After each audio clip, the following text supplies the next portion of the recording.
Hey man, welcome back to Man Time and part 3 of rebuilding this chainsaw back to better than new. The last episode there I showed you the crank is completely gone. I had to order some parts. I ordered those parts, they've come in, so we're going to continue on. We're going to be doing bottom end build up with the new crank, bearings, and seals in this episode. Maybe a little bit more of the assembly. If you missed the disassembly and troubleshooting, those are previous videos, parts 1 and 2. This is going to be part 3. Welcome to Man Time.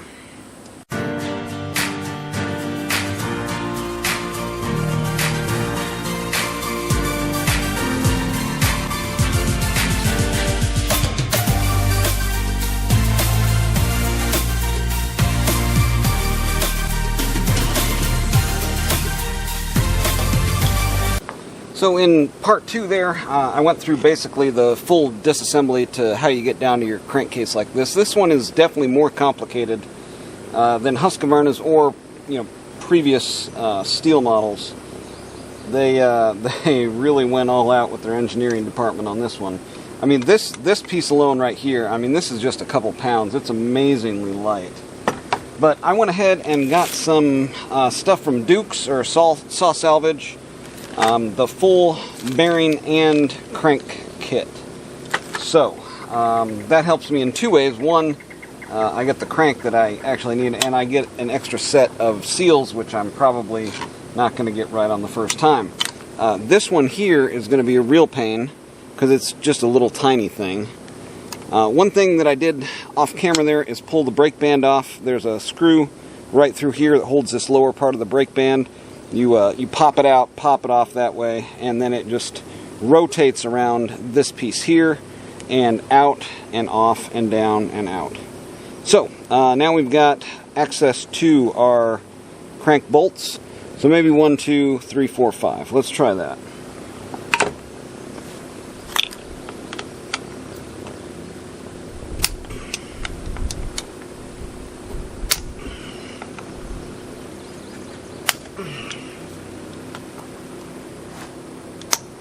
Yeah, these sure feel like they're all crank bolts. Alright, T27 will get you a majority of everything you need here. T20, let's look for the dirty one. There we go. Yeah, here again, power tools.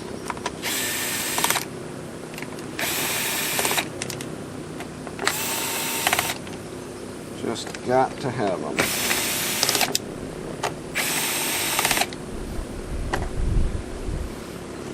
Yeah, so this video is going to be a little bit more in-depth on actual disassembly, for more of the beginner. When I started working on chainsaws, there wasn't a whole lot of videos out there of actually disassembling, fixing, repairing for... at the time, I was working on a Stihl 031, and if you go back on the channel, you can see all those videos. That was a garage sale find or marketplace find for $20. I got a pretty good deal on that one. I have another video out, beginner porting, where I port that chainsaw, my first chainsaw that I ported, and it actually turned out pretty good, but in the process, that saw was like 50 years old. That's a 60s model, Stihl 031, and the seals were not good on it anymore. So. Anywho, we are in modern times now, at least in my thinking. This saw is probably like 30 years old, and it's a no wonder it was one of the best saws, the Stihl 044. This is basically the same saw, but for the 90s, this was, the Stihl 044 was like, it beat out every other chainsaw, right? It was 50 millimeter by 36 stroke. 50 by 36 is pretty much the gold standard for a really good running chainsaw nowadays, and it was back then too. Okay, so this is a case splitting tool. You're definitely going to want one of these if you're going through this process. We have already split the case. It is split everywhere but up here in the front. But I pulled those two. I don't think there's anything there. I think it's just being a little bit stubborn, mainly because of this here. And like I said, I think that's a lineup dowel. And what we can do here, neat little trick, is just take your knife and kind of get it worked in here.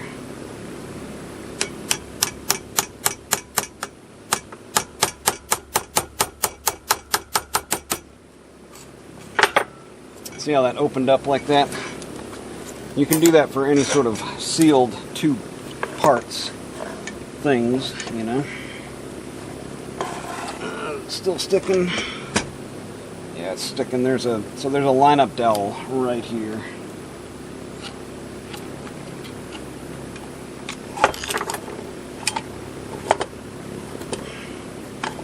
There we go. Now that's off of there.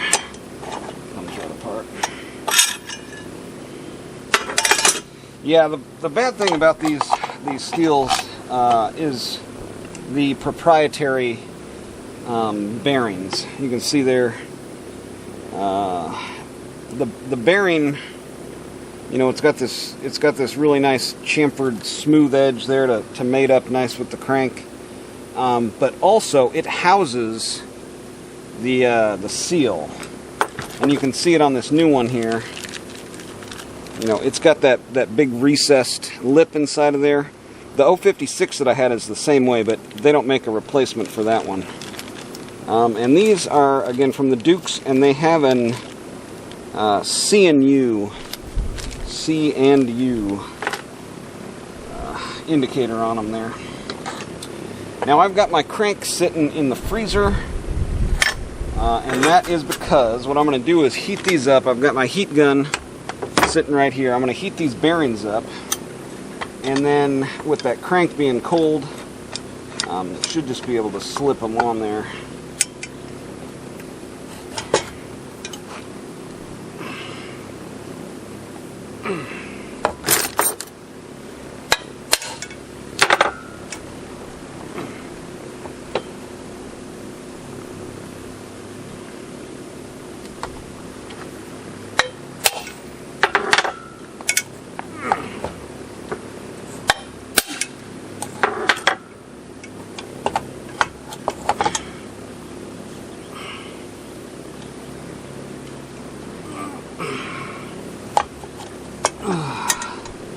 This is slightly more difficult than the other side was.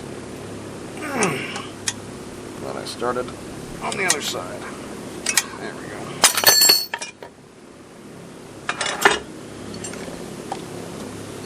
go. Alright, there's our crank. Next thing we will do, yeah, that one is marked with the Stihl on it there. Yeah, really too bad about this bearing going out. The Duke's crank is not this good. And the reason I say that mainly is because the threads on it just don't look very good. Okay, we are there. I'm going to spray this out and get it all cleaned out. Yeah, a lot of gunk in here.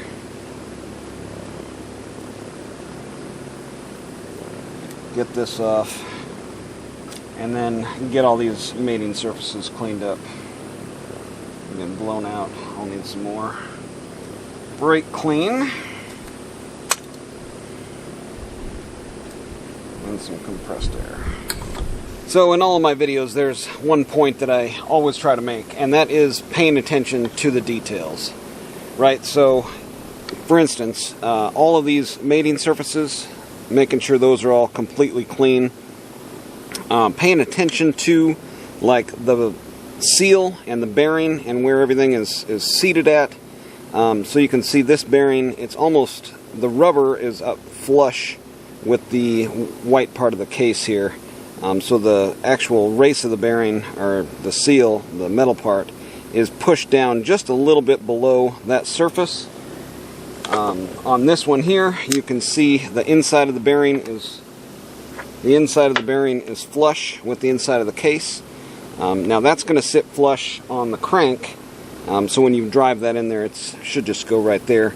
But you can see here, and use this video as a reference. This is all Stihl parts.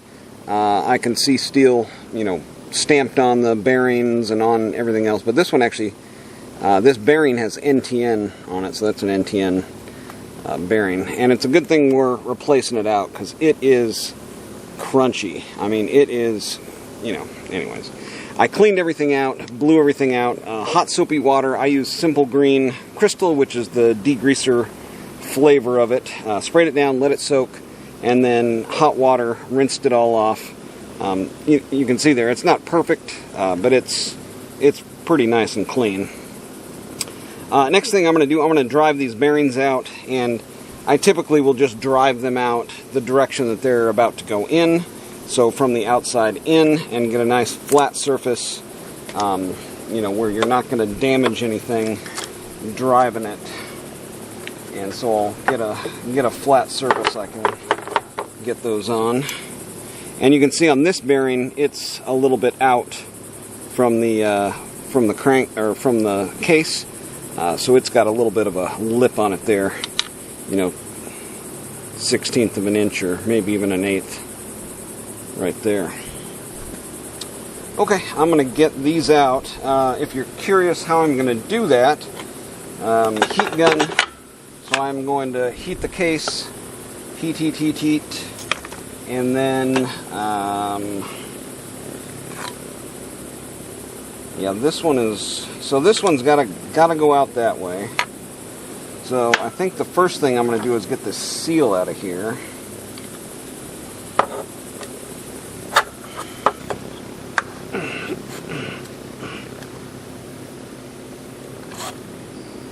Yeah, this seal is not going to be any fun. That's for sure. I may be able to get something in behind it here to kind of drive it down. I'm going to try that. Oh, I loosened it up with that, I think. Who knows? Alright, so that's the easiest. This thing is going to be a pain. If you're trying to get this off with the crank on there, it's going to be a real pain. Okay, no damage to the case. You want to, pay special attention to that, making sure you're not going to damage the case, because this is a really small little seal. And again, it was just below the very edge of the case. So I've got to find a socket to fit down in there that I can then drive that out after I heat it up. This side here, I can just drive the whole thing out, seal and all. So I'm not even going to bother taking that seal out of there. But you would do the same thing. And if the crank was in here, this tool right here is what I use to get those crank seals out if you're not planning on replacing the bearings. You can dig it, in between your crank and the rubber there, and get under there, and then typically it's just gonna kind of pop out. Or you can just kind of wedge it out of there.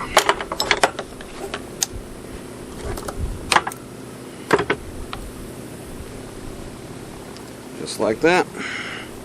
Alright, we're heated up. There we go.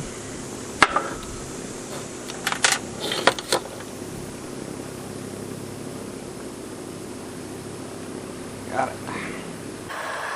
Alright, I want to try to get this one up to 200. We're only at 170 down here. 190 up here. 230, 220. Over there.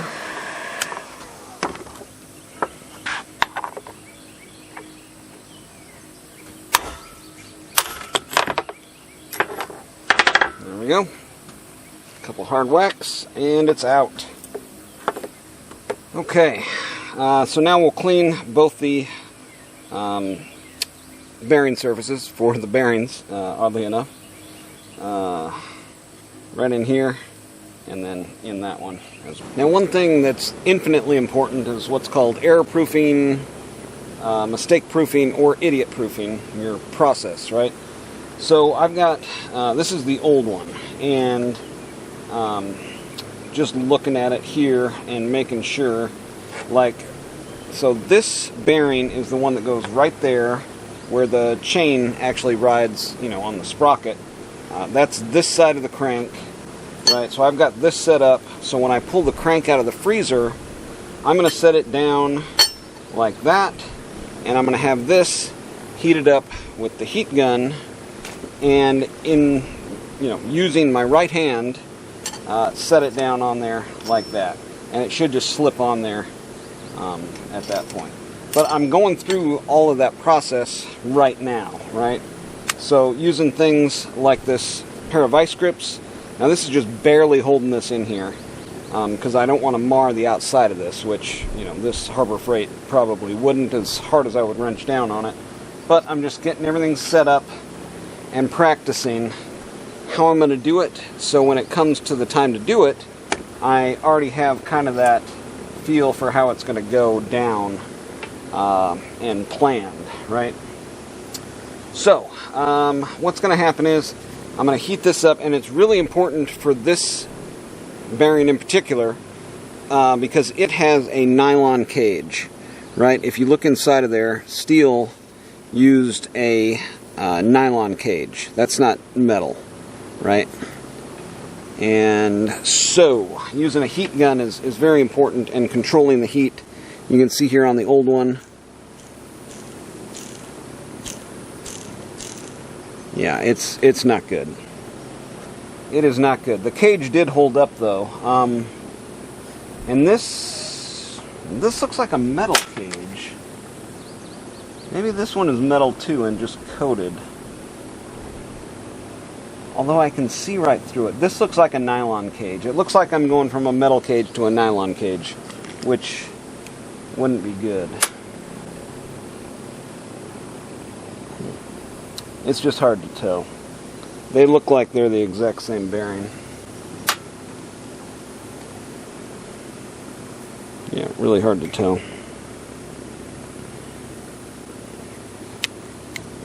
I can clearly see through this cage, though. That's what you get for going aftermarket, I guess.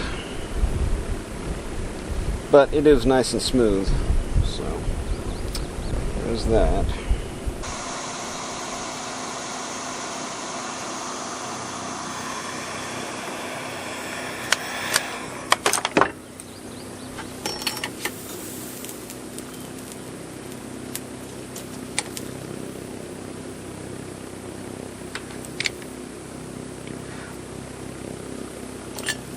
Okay, one more to go.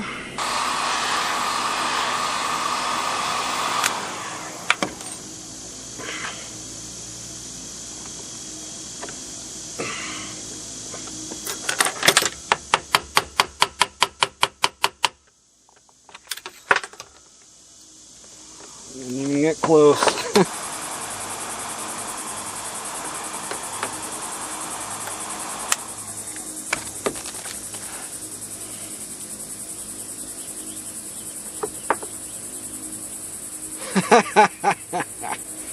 I'd like to pretend that that was the first time, but that was far from the first time.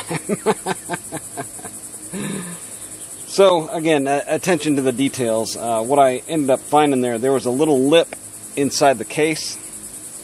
So the first attempt was not successful. Anywho, another attention to the details, right?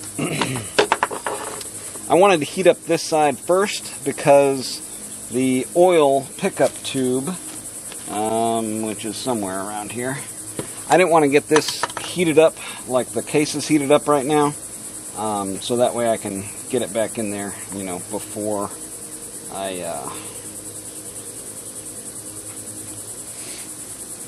that way it doesn't melt the rubber, right? And then second thing, both the dowels are in this side, so I can get my gasket set on here with some sealer to hold it in place. And then what I'm going to have to do is I'm going to stick this whole thing in the freezer. Right? This is already pretty nice and cold. I want to keep it that way. I'm going to stick this in the freezer after I get this installed, after it cools down just a touch. And then we'll get the whole thing back together. Well, here is a definite problem. And again, attention to the detail, I didn't pay enough attention when I got this out of the box. But the end result is the gasket does not fit. Right here in the front, where it's supposed to be fitting, it does not. There's an air gap there. So, that kind of stinks. But I guess I've got a gasket for a 460 if I need one. Alright, man, we're almost there. Getting up to temperature. Just pulled this out of the refrigerator. And when your wife asks why your chainsaw's in the refrigerator, what do you tell her? Down there in the comments. Is there any right answer to that? I mean, obviously, she'll think you're crazy. But we all know why it was in there, don't we? You want as big of a, temperature differential as possible. And,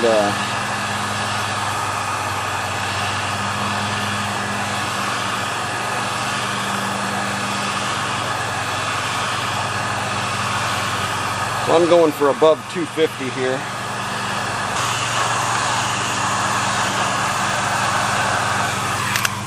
Alright, see if we can get it. Oh, she's hot.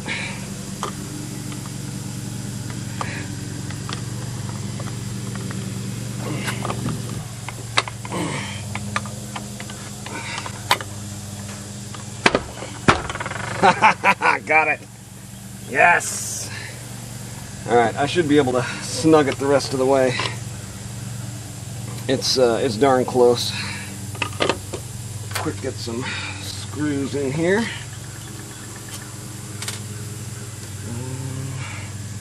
Let's see here. You know what? Let's just go with Plan B.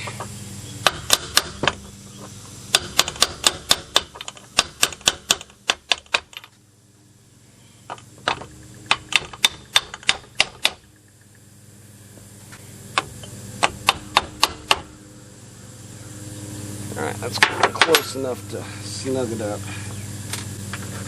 I thought it was these bigger ones to get the screws. Yeah, it is. Okay.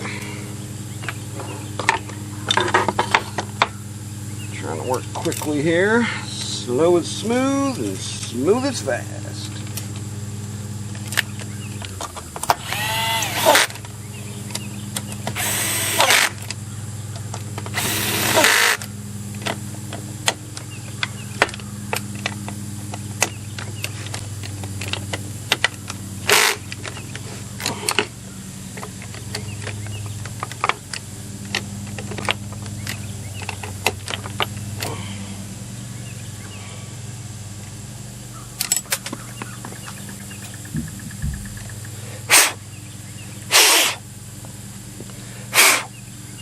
Yeah, it's always good to have Plan B and C ready to go, right?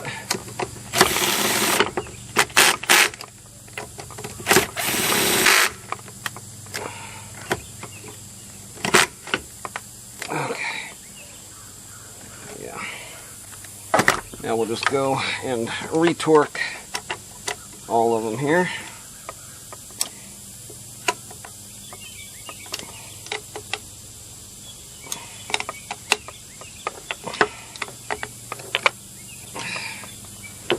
Okay, let's see how we did. Alright, now we're tight. We are really tight. So, what do we need to do? How about if we try to go, yeah, we need to go this way. It's all the way over this way. But now the case is together.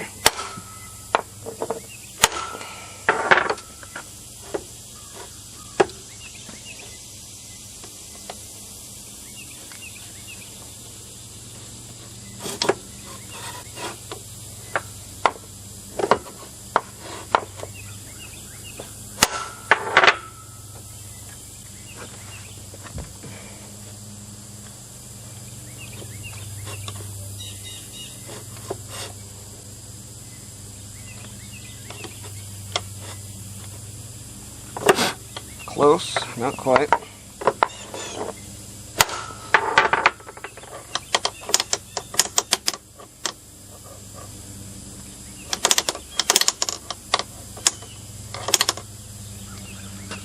Maybe one more.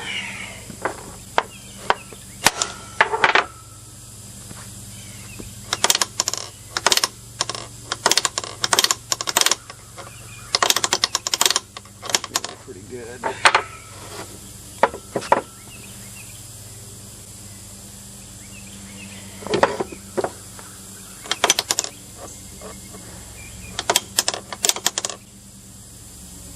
All right, man. Some lessons learned there. This plastic handle definitely gets in the way when you're putting this stuff back together. It did end up turning out okay. I was able to kind of get it in there. I mean, obviously I was able to get it off, so I knew that there was a way to kind of force my way through it. But yeah, it's important there to have plan, you know, A, B, and C. One thing I did do, I used gasket material to hold the gasket to the one side of the case. Put that in the fridge, and the reason why that is, there wasn't enough room in the freezer. That's right. And if your wife asks, it's just because you're crazy. You know, there's no right answer there. There wasn't enough room in the freezer. Isn't going to get you places. Anyways, the bottom end is completely back together. You know, runs very smooth. Made sure to get it aligned, centered in the case, pounding it one way, and then just a little tap on the other side, and we are right there, nice and smooth. Next episode, we are going to be putting in our seals and reassembly, and maybe seeing if we can get this thing in the wood. So stick around for that. I'm also going to tally up the hours, the cost of all the parts. Probably compare that to like taking it to a steel dealer, or you know, somebody that does this professionally, if that's something you're looking at doing. You know, how much you'd need to charge in order to be profitable.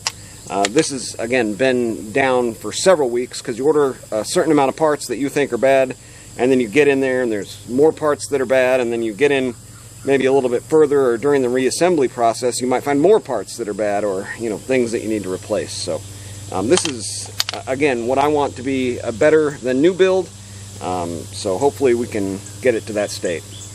Anyways, that's going to do it for today on Man Time. Get out there, have you some man time too.